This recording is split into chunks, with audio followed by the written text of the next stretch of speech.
పూజలు చేసి బయటకు వస్తే బయట అంబటి రాంబాబుని అవమానకరంగా కర్రలతో లాఠీలతో జనాలు దాడి చేస్తే కారు మీద పడి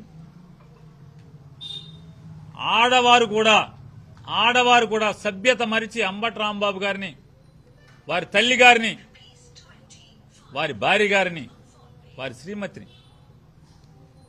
పచ్చిగా వినలేని భాషతో తిడతంటే ఏం చేస్తారు? రాంబాబు కూడా మనిషే కదా, అంబటి రాంబాబు గారు మనిషే కదా. అయినా కూడా ఇంటికెళ్ళి వెంటనే ఆయన ప్రెస్ మీట్ పెట్టి చెప్పాడు, నన్ను ఘోరాతి ఘోరంగా అవమానించారు, నేను ఆత్మహత్య తప్పితే నాకు ఇంకొకటి శరణం లేదు అనే స్థితిలో నన్ను దుర్భాషలాడారు. నడి బజారులో పట్టపగలు నా తల్లిని, నన్ను, నా శ్రీమతిని అందరినీ దూషించారు.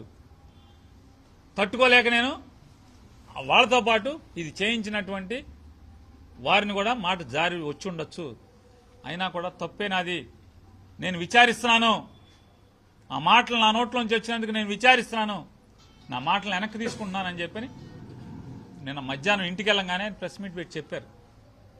ఇక అంతకన్నా యోగ్యుడు మీ పార్టీలో ఒక్కడన్నా చూపించండి. ఆ రకంగా అంత సంస్కారవంతంగా మరి నా నోట్లోంచి తప్పు వచ్చింది, నేను వెనక్కి తీసుకుంటున్నాను, పొరపాటు నాది, ఆ మాట రాకూడదు, నన్ను ఎంత అవమానం చేసినా ఆ మాట రాకూడదు, నేను వెనక్కి తీసుకుంటున్నాను, ఎవరిని అలా మాట్లాడకూడదు అని చెప్పని పొరపాటు అయిందని చెప్పినోడి కన్నా ఆ రకంగా పశ్చాత్తాపడినటువంటి ఒక్క తెలుగుదేశం నాయకుడు, ఒక్క జనసేన నాయకుడిని చూపించండి. మీరు ఎవరున్నారు? అరే హుందాగా ప్రవర్తించాడు అంబటి రాంబాబు అని మీరు అక్కడితో కాకుండా మీరు దాన్ని ఒక ఆర్గనైజ్డ్గా నారా చంద్రబాబు నాయుడు గారు, లోకేష్ నాయుడు గారు ఇద్దరూ కలిసి ఆర్గనైజ్డ్గా పోలీసుల్ని, అంటే మళ్ళీ ఎక్కడన్నా వైసీపీ వాళ్ళు తిరగబడి తంతారేమో అని చెప్పి తిరగబడతారేమో, ఏముంది ఒక పోటు 4 పోట్లు పొడిస్తే ఎవరైనా సత్యంలో పోకుండా ఇంకోటి పోటు పొడవచ్చు కదా, 4 చంపకాయలు వేస్తే ఇటు పారిపోయేలోపు శ్రోత పడిపోయేలోపు ఇంకో చంపకాయ వేయచ్చు కదా, లేకపోతే మీ చేతిలో కర్రలాక్కుని ఇంకోటి పాల్గొట్టచ్చు కదా. కానీ మిమ్మల్ని కాపాడటం కోసం ఉన్నట్టుగా పోలీసుల్ని పక్కన పెట్టుకుని మీరు వచ్చి ఒక రాష్ట్ర పాలకుడిగా మీరు ఇది చేయడం ధర్మమా అని అడుగుతున్నాను. దేవుడి సాక్షిగా మీరు ప్రమాణం ఏం చేశారు? ప్రమాణ స్వీకారం రోజున రాగద్వేషాలకు అతీతంగా నేను పరిపాలన చేస్తానని చెప్పి దేవుడి మీద ప్రమాణం చేసి ప్రమాణ స్వీకారం చేసి మీరే మనుషుల్ని పోగేసి రెచ్చగొట్టి పోలీసుల్ని నిర్వీర్యం చేసి ఈ రకంగా మీరు చేయటం అనేది ధర్మబద్ధమా, రాజ్యాంగబద్ధమా, ప్రజాస్వామ్యబద్ధమా అని అడుగుతున్నాను. ఈ రాష్ట్రానికి చాలాసార్లు లోకేష్ నాయుడు గారు చెప్పారు, మా నాన్న బ్రాండ్ అండి, బ్రాండ్ అన్నాడు. అంటే మాకు అర్థం కాల, మా నాన్న బ్రాండ్ అంటాడు లోకేష్ గారు ఏంటని. ఏంటయా బ్రాండ్, లోకేష్ నాయుడు గారు బ్రాండ్ ఏంటాడంటే వీటన్నిటికీ బ్రాండ్. అప్రజాస్వామ్యానికి, విలువలు లేకుండా రాజకీయాలు చేయటానికి, పక్క పార్టీలో గెలిచిన వాడిని అదే గుర్తు మీద ఎమ్మెల్యే రాజీనామా చేయకుండా అదే గుర్తు మీద మంత్రిని చేసి మా ప్రభుత్వంలో వైసీపీ కూడా ఉందని చెప్పని వంకర మాటలు మాట్లాడేటువంటి బ్రాండింగ్, ధనరాజకీయం బ్రాండింగ్, ప్రజాస్వామ్యాన్ని కూనీ చేయడం ఒక బ్రాండింగ్ తప్పితే ఈ రాష్ట్రానికి ఏంటి వారు చేసింది? ఇక్కడ దేనికి బ్రాండింగ్ అని అడుగుతున్నాను. లేదా ఎలక్షన్లో ప్రతిసారి, ఇవాళ కాదు, నందమూరి తారక రామారావు గారిని వెన్నుపోటు పొడిచి పడేసిన దగ్గర నుంచి జరిగిన ప్రతి ఎన్నికల్లో 96 పార్లమెంట్ ఎన్నికల, లేదా 99 అసెంబ్లీ ఎన్నికల, లేదా 2004 అసెంబ్లీ ఎన్నికల, 2009 అసెంబ్లీ ఎన్నికల, 2014 అసెంబ్లీ ఎన్నికల, 2019 అసెంబ్లీ ఎన్నికల, 2024 అసెంబ్లీ ఎన్నికల, ఏ ఎన్నికలైనా సరే చాంతాడంత హామీలు ఇవ్వటం, అయిపోయాక ఏడ్ చేస్తాం, ఖజానా ఖాళీ.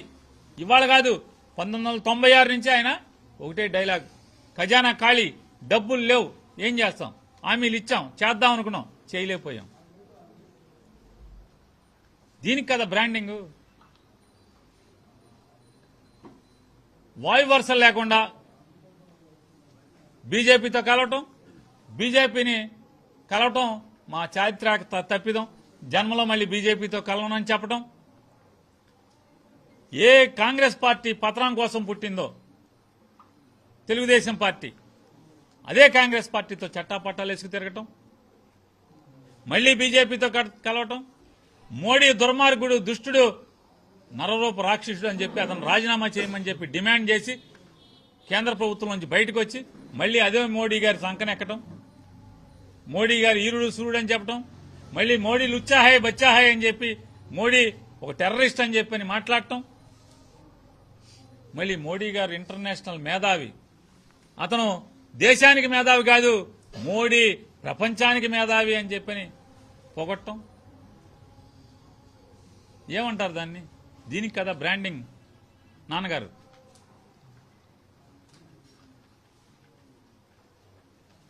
నారా చంద్రబాబు నాయుడు గారు, మీరు ప్రభుత్వాన్ని నడుపుతూ పోలీసుల్ని, వ్యవస్థని, కరుకుగా ఉండాల్సినటువంటి కాకిని నిర్వీర్యం చేయటం ద్వారా ఈ వ్యవస్థకి ప్రమాదం, ఈ రాష్ట్రానికి ప్రమాదం.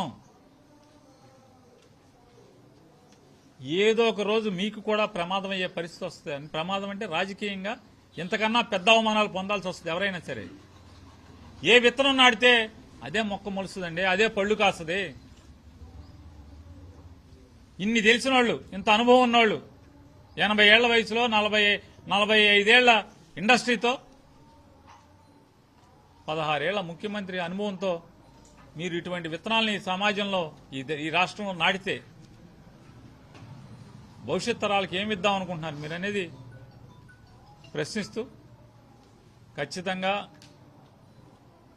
నిన్న జరిగినటువంటి రాక్షస మారణ కాండ, బరి తెగించినటువంటి విశృంఖలమైనటువంటి ఆటవిక చర్యల్ని భారతదేశం అంతా కూడా తలతిప్పి చూసేట్టుగా ఖచ్చితంగా ప్రతి తలుపు తడతాం. భారతదేశంలో ప్రతి వ్యవస్థ దగ్గరికి వెళ్తాం.